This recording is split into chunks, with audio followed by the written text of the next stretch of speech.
Welcome back to Whence Came You, a Masonic podcast featuring research papers and discussions related to Freemasonry. Here's your host. Hello and welcome back to the show. And I'm your host, Brother Adam Thayer.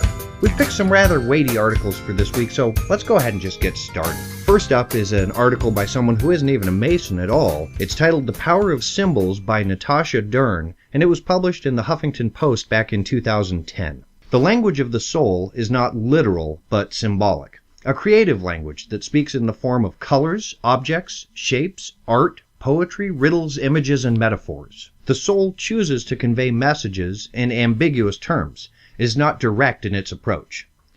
For example, the soul may want to alter your perception about the color black. It will not come out and tell you that it wants to do this, but what it will do is send you promptings in the forms of moods, insights, feelings, ideas to help you decode its message. We believe that the universe does not hear our requests or our pleas for help or guidance, but on the contrary, it contacts us via the above-mentioned routes or answers us using symbolic tongues that we do not yet understand. To become acquainted with universal symbols and their meaning is a valuable asset to your life. Symbols are a powerful influence on our psychological and spiritual life. Within our inner world, a symbol can present potential or a calling meant only for your understanding. Humanity has always used symbols to express its awareness of the divine, the creative force. Such expressions resulted in symbolic stories, such as myths and legends, that have been used to express abstract qualities such as truth, honor, justice, heroism, love, wisdom, forgiveness, and courage. These qualities are innate within all of humanity, and it can be brought into consciousness where they express themselves in the form of symbols. On an individual level, it is highly encouraged to identify and focus upon symbols that hold special meanings for you. At first, these symbols may appear in dreams, doodles, but over time they become personalized, take on a deeper meaning, and come to represent aspects of our psyche that had previously remained dormant or difficult to put into words. Through the art of meditation, all the major religions around the world have harnessed the power of symbols in the quest for spiritual transformation. What are the benefits of using symbols during meditation? The use of symbols helps the mind to focus on a single element and to pacify its restless nature. In return, the symbol stimulates thoughts and insights, stirs and awakens the deeper mind. The aim of using symbols in meditation is to move beyond linguistic interpretations and uncover a level of intuitive understanding beyond language, which profoundly transforms the way we experience the world and ourselves. In practice, most meditative traditions use symbols as a point of departure because they provide a pathway back to our spiritual roots. For example, in Native American traditions, nature herself is such a symbol. It provides the meditator a point of departure into the deeper, mysterious layers of the mind. So, the meditator might gaze upon the earth and feel her under his or her body, or commune in silence with the trees and flowers. Symbols are a tool on the spiritual path, one of many. I highly encourage you to identify and focus upon symbols that call to you, that stir your imagination, that resonate with you on a deep level. By identifying what draws your attention, whether it is a particular color, a shape, a religious icon, or even animals, you'll find that over time, they take on a deeper meaning and come to represent aspects of your soul that were previously unknown. By becoming conscious of what attracts you, and by understanding its significance within your inner world, you help bring about its manifestation. Symbols mirror rich inner resources that must be harnessed for them to become a reality. Be mindful of what captures your essence on a daily basis, because each time you get ever closer to uncovering a piece of your soul's mystery. Symbols are more than just historical and cultural icons. They can help us move toward a fuller and deeper understanding of our spiritual identities. And again, that was by Natasha Dern, and it was published in the Huffington Post. A friend of mine actually sent me this in an email, and I was just absolutely fascinated when I read it. I had to reread it 3 or 4 times. We take symbols for granted sometimes in Masonry because we are so dense with how many are available. It's a good reminder of what a symbol is really meant to do for us. Speaking of a symbol, the next article that I had to read is called Amos, What Seest Thou? And it was by Ray W. Burgess, past Grand Master of Louisiana. In all the lodges under the jurisdiction of the Grand Lodge of the State of Louisiana and many other jurisdictions, the volume of the sacred law should be open at the 7th chapter of Amos in the Fellowcraft degree. Why do we do this? This practice is not universal, but ours has the sanctity of long use and the sacredness of the familiar. Also, since one of the working tools of a Fellowcraft Mason is the plumb, it is appropriate to open the Bible at the story about the plumb line of the Lord. What do we really know about this man, the prophet Amos? Do we know why the Lord called him to deliver his message of judgment to his people of Israel? Solomon received from his father David a powerful empire. During his latter years, however, it began to fall apart. Expensive building projects sapped the strength and loyalty of native Israelites. As the tributary nations saw the opportunity to assert their independence, they did so, and Solomon was unable to prevent the disintegration of the empire. Before Solomon's death, the Arameans severed themselves from his kingdom, and shortly after, he was succeeded by Rehoboam. A further split took place. With the breakdown of the monarchy, subject states declared their independence, so that the territory once ruled by David was divided into autonomous units. The portion of Solomon's empire north of Mount Hermon, extending as far as the Euphrates, revolted and formed the kingdom of Syria with Damascus as its capital. South of Syria was the kingdom of the 10 tribes, known as Israel, or the northern kingdom, with its capital at Shechem. The northern kingdom included the larger portion of Palestine proper, an area of about 9,400 square miles. The kingdom of Judah included the tribe of that name, a portion of Benjamin and Simeon, which had been incorporated earlier into Judah. Kings of the Davidic line reigned over Judah until the fall of Jerusalem to Nebuchadnezzar, king of Babylon, in 587 BC. Solomon retained control over Moab, but his successor found the Moabites hard to keep in subjection. Moab disappeared as a political power when Nebuchadnezzar subjugated the country. South of the Dead Sea was the kingdom of Edom, which had been conquered by David and remained tributary during the reign of Solomon. The 3 kingdoms which developed from Solomon's kingdom in western Palestine, Syria, Israel, and Judah, strove for supremacy. Wars were constant between Israel and Judah.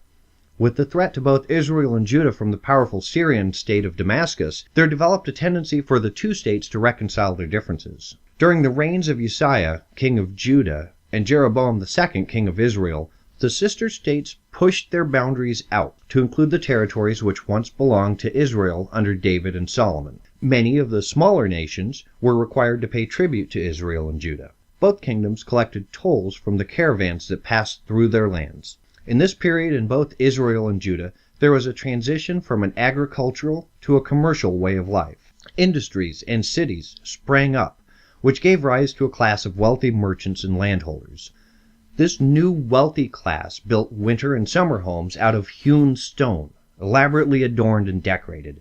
They had couches inlaid with ivory, covered with the tiniest imported silk, upon which they reclined while eating prime cuts of meat, drinking wine out of bowls, and listening to strains of varied music. But the presence of great wealth did not mean that there was no poverty in the land. The extremely rich had obtained much of their wealth by their merciless oppression of the poor, taking exactions of wheat from them. The merchants used false weights and measures in their business transaction, in addition to selling refuse wheat. Because the unscrupulous men were able to bribe the judges, no redress was left for the innocent. The tragedy of all this was that Israel's social structure was completely disrupted. Israel had originally been a covenant community in which there was no class distinction. All men were equal before the law, God, and one another. Now, all this had changed. Wealth, power, and affluence came to some in Israel, but the affluent, rather than using their wealth to benefit all of God's people, squandered it on luxuries and status symbols and used their newly gained power to keep their poor brothers in subjugation. One would think that, in light of the conditions just described, there would have been little interest in religion in those days. Just the reverse was true. The people were very religious, especially the rich. Religious services were well attended. Tithes and offerings were freely and punctually given. Impressive festivals were held, and pilgrimages were made to the important religious centers. They thought they were in the favor of God and under His protection. However, just the opposite was true. The Lord despised their feasts and would not accept their sacrifices. Their worship was a profane travesty. It was an act of men and women morally unclean and unwilling to submit themselves to the searching discipline of God. God had entered into a covenant with Israel. God had chosen Israel out of all the families of the earth. God had given her a land and had given her people special laws to guide them in the way they should go. It seems that Israel believed the covenant to be inviolable, and that it gave her privileges and a license that no other nation had. But Israel broke her covenant. She used her freedom from bondage to enslave a large segment of her own people. The gift of the land she used for selfish purposes. She rejected the law of God and walked after lies. What was God going to do in the face of Israel's sin? Would he ignore it? Would he wink at it? Or would he stop turning away the punishment from Israel? The answer was no. He would stop turning away the punishment from Israel. The end had come. Was there no hope for Israel? Was there no way to escape the impending judgment of God? There was only a slight possibility, only that possibility found in the sovereignty of God. And here is where we begin the story of Amos. Very little is known about the man Amos. He is never mentioned by any other biblical writer. All the information we have about him comes from the little book which bears his name. Amos's name probably means burdened or burden bearer. Amos lived in Tekoa, a village in Judah about 11 miles south of Jerusalem and 18 miles west of the Dead Sea. Tekoa was located in a barren, rock-bound region, surrounded on 3 sides by limestone hills and a breathtaking view of the Dead Sea. Amos was a shepherd or herdsman and dresser of sycamore trees or wild figs. He was probably a very poor man, since his sympathies were with the poor against their rich oppressors. Although he was a shepherd and one who performed menial tasks, he was by no means uneducated. His formal training might have been nil, but he was a keen observer of the ways of God and men. Awareness and sensitivity characterized the man. His literary style was free and pure. Amos lived in the time of the earthquake, just as the northern kingdom of Israel was coming to a close. Seemingly, before anyone else in his generation, Amos heard the lion's roar of God's wrath. He's generally recognized as the first of the writing prophets in Israel. He introduced a new element into Old Testament prophecy. He was the first to preach a message of judgment that meant the end of the kingdom of Israel. At about 760 BC, God called Amos to deliver his message of judgment to the people of Israel. In spite of his humble background, he was the one God chose to preach his message of repentance and warning to a rebellious nation. Amos possessed a sense of unquestioned obedience and a clear proclamation of God's message. He was committed to the Lord and his principles of holiness and righteousness. Amos began his ministry with biting words of judgment against the 6 nations surrounding the land of Judah and Israel. Next, he announced God's judgment against Judah. But Amos was only warming up to his main objective, a vivid description of God's judgment against the nation of Israel. Amos condemned the people of Israel for their oppression of the poor, worship of idols, rejection of God's salvation, and defilement of the Lord's holy name. Twice, Amos saw the judgment of God coming and interceded for Israel, and God turned away his judgment. But with the third vision, that of the Plumb Line, we come to the title of this dissertation, Thus He Showed Me. And behold, the Lord stood upon a wall made by a plumb line, with a plumb line in his hand. And the Lord said unto me, Amos, what seest thou? And I said, A plumb line. And said the Lord, Behold, I will set a plumb line in the midst of my people Israel. I will not again pass by them any more. Amos chapter 7, verse 7 to 8. The prophet Amos was the prophet of righteousness, and he saw the Lord God as judging Israel by means of the plumb line, signifying the unchanging standards of that righteousness. Let us look further at this plumb line. What is a plumb line? It is a simple tool made of a cord with a weight attached to one end. It is used by brick masons and other builders to test the verticality of a wall or other structure. If a wall or a foundation leans, it is out of plumb. So why did God say, I will set a plumb line in the midst of my people Israel? Because the plumb admonishes us to walk uprightly in our several stations before God and man. The people of Israel had sinned, and in spite of the warnings of Amos, they had not re-entered the fold. God made it very plain that each man must try himself by the unerring standards of the plumb line. The plumb line is the symbol of uprightness for character, of integrity, of honesty and fair dealings among persons. To plumb one's life and actions is to test them by the eternal laws to God. In all of these tests, the people of Israel had failed. That's why he said, "I will set a plumb line in the midst of my people Israel." So it is with Freemasonry. The real worth of a Mason can never be measured in the opinion of his fellows or in the Masonic honors he has attained. The standard by which a Mason must be judged is by his own evaluation of his conduct and by the principles which he knows to be the unerring and unchanging ones. What can a Freemason expect to get from Freemasonry? The rewards of Freemasonry and the wages of Masons are endless, so long as a man is willing to strive for them. If he is content to be a button Mason, paying his dues merely for the privileges of wearing a pin, this is just what he will get out of Masonry. If he is content to be a knife and fork Mason, showing up at his lodge only when there is some type of banquet, he will receive only this from Masonry. If, however, he measures himself by the plumb and sets his standards accordingly, he will benefit from Masonic education, from Masonic philosophy, and from the association with the finest men in his community. The standard by which a man judges himself as a Mason is the same unerring principle by which he judges himself as a family man, as a church man, as a businessman, and as a citizen. He will learn to walk uprightly in all his endeavors, learning from the plumb the lesson of rectitude of conduct. Each man must stand by the plumb line which is set in the midst of God's people. And again, that was from Brother Burgess, who was past Grand Master of Louisiana. The article was originally published in the Louisiana Freemason and republished by the Short Talk Bulletins. Finally, we have a book review that I actually wrote. I had planned on saving this for another day, but since we're here, now seems as good a time as any. The book was titled Measured Expectations. One of the greatest duties I've been called for as a writer is to be a book reviewer. Not only does it afford me the opportunity to count my reading time as work, but it exposes me to multiple great works that I might otherwise never have discovered. Such was the case with Measured Expectations, The Challenges of Today's Freemasonry by Brother Michael R. Pohl, which I only learned of when I was asked to review it. Now, I've enjoyed Brother Pohl's other works greatly, and specifically, his Masonic edition of Robert's Rules of Order has proven an invaluable reference during my time as Worshipful Master. If you have ever read any of his books on philosophy or esotericism, you should have a rudimentary idea of what to expect here. This book, as with many of Brother Pohl's other books, isn't necessarily intended to be read start to finish, although you are definitely welcome to do so. Instead, each chapter serves as a short, standalone education piece, suitable for either private reflection or for a supplement to your lodge's education program. As such, it becomes very difficult to review this as a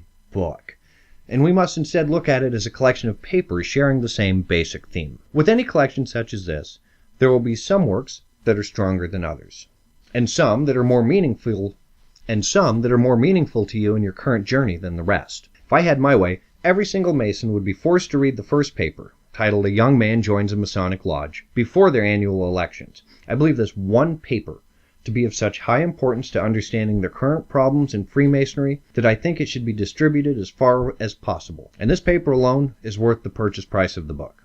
Another paper that I found fascinating had to do with the symbolism and history of the double-headed eagle. I would love to see the ideas in this chapter expanded on, as it could almost be a book to itself. My only frustration is that it was much too short, and Brother Pohl had to stop the article before really delving deeply into the ideas he brought up. The remainder of the papers in the book delve into subjects such as music, the history and role of ritual, understanding the culture of different lodges, and a brief examination of the modern Scottish Rite. Conspicuously absent is any discussion of the York Rite. Now, I'm not certain if Brother Pohl does not find it an interesting topic, or if he doesn't feel qualified to discuss it. However, I would have loved to have seen his take on the modern York Rite in the same manner he discusses the Scottish Rite. Measured Expectations is necessarily repetitive at times. As a collection of papers, some themes are touched on in multiple different papers, and each time it is from the standpoint that you didn't read any of the previous ones. This isn't a bad thing, since the intention is to use each chapter by itself. However, it is something to be aware of if you choose to read it start to finish, as I did. The intention of this book is to help brothers who are newer to Masonic education find a foot in the door, and it exceeds expectations for that. The topics presented and writing styles are all simple enough for a newer Mason, or one who is just finding an interest in learning more, to gain significant insight from, without boring the more experienced Mason. If this book makes you curious to start doing more in-depth research of your own, Brother Pohl should consider himself highly successful. All right, that's all we have time for this week. Be sure to stop by our limited edition shop on wcypodcast.com and pick up a pin, some cufflinks, or a tie bar. While you're there, click on the Support the Show link to find out more about our sponsors who offer some amazing products, some fantastic discounts, and who donate a portion of your purchase back to keeping our lights running and the podcast streaming. If you have any questions for me, you can drop me an email at adam@wcypodcast.com, or you can send an email to Brother RJ at admin@wcypodcast.com. We'll talk to you again next week, and keep searching for more light.